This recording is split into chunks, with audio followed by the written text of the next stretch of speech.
All right, today we're talking about the scalability of high-value crops.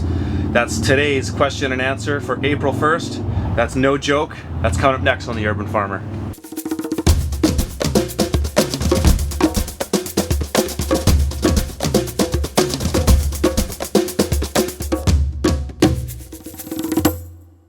Today's question comes from Kendall Murphy, and she asks, so I'm sure you've been asked this, but does your profitability not go up the more lower value products you trade out for high value?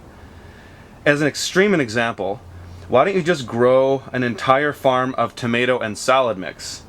Is there a benefit to being able to offer a full spectrum of product to each customer? This is a great question. I'm super glad she asked this because it's something that comes up a lot, and there's a lot of truth to what she's saying. Is like, yeah, okay, if you can do 100,000 on a third of an acre, why don't you just do an acre?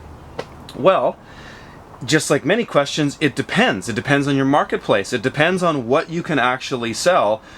If you have a marketplace that could buy that much product, then absolutely scale it to wherever you see fit, understanding that it's going to be 3 times the amount of work to do that.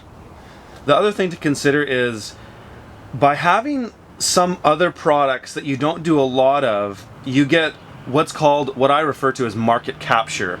So let's say my farm mostly grows tomatoes and lettuce. Let's just say that's like 80% of what I do.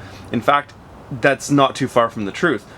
However, in my marketplace, I don't really have the ability to just do that, because if that's all I sold at a farmer's market, I might not get as many sales there. And if it's all I sold to restaurants, there might be a risk of them not getting enough value out of me that, you know, they're out of the 100 things they need, they're only ordering 2 things from me. Whereas if somebody else could compete, offer more product and those products as well, like the tomatoes and lettuce, for example, they'd probably just be more inclined to just get that from somebody else who had more product, because it's less ordering for them. It's less labor, in fact.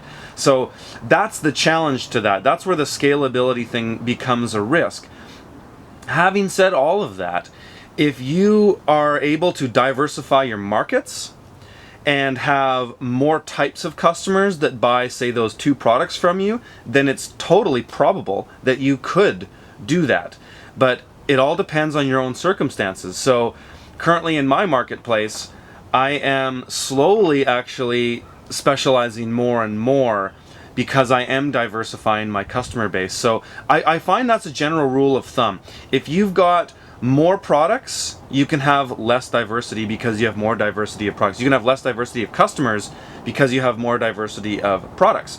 If you're going to have less products, then you need to have more diversity of customers so that you can equal out that market reach. You can get to more people to buy the same products. So if you wanted to specialize in just tomatoes and lettuce, then you would probably have to engage retail stores, more food hubs like aggregators that are running a similar thing to a CSA but not necessarily a CSA. You'd probably want to sell at farmers markets, you'd want to sell at restaurants, you'd want to sell at health food stores and juice bars, and you'd need to get in, well, actually not juice bars if you're selling tomatoes and lettuce, but you get the idea, is that you need to have a more diverse customer base in order to move that much volume. So for a small farm, that can be tricky, and if you're on a quarter acre, you know, you can mostly grow tomatoes and lettuce, I would say 80%, but then you want to have some other products to at least attract people to your booth at a farmer's market, or look at your fresh sheet knowing that they can get a little bit of that, a little bit of this, and then buy the things they need in bulk, or a lot of things they need in bulk, like tomatoes and lettuce. So it's a really good question that Kendall's asking, because it's something that comes up all the time. Some people think that you can just scale infinitely, but you can't, because all of the market circumstances are going to dictate whether you can do that or not. And it really just comes down to your own situation, because it's totally possible that in Kendall's situation, if she had the ability to sell a ton of lettuce and a ton of tomatoes, then why not? Absolutely, scale it. Scale it till you're blue in the face. The key is can you sell the product or not? That's the most important question you need to ask, and it's the thing that a lot of farmers don't even consider when they're starting. Before you turn up any ground, before you start even planning your farm, you need to think about what you want to grow and is there a marketplace to sell that product. That's what you need to ask. And I hope if you found that useful, please hit the subscribe button right now, like and share these videos with your friends, and we'll see you next time.